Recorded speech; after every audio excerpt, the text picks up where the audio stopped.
มาเลยครับ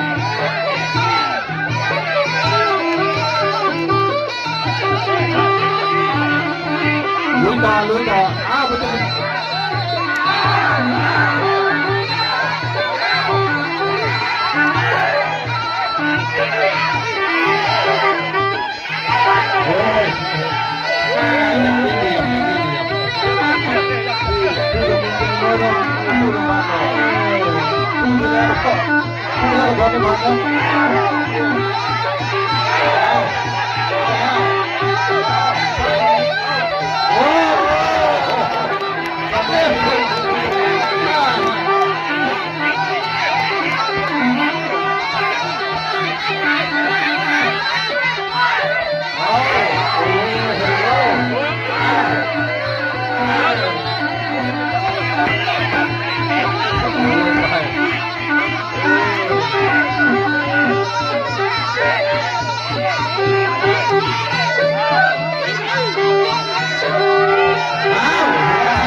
ลุกไปขึ้นนะคู่นะอย่าไปดูปากกันเด้อ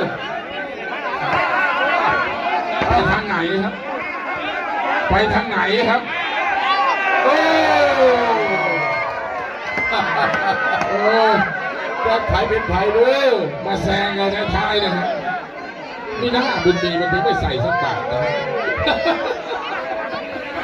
มวยใหม่ทั้งคู่ครับอ๋อเยี่ยมมากครับรู้จริงๆนะมวยใหม่ทั้งคู่เป็นไง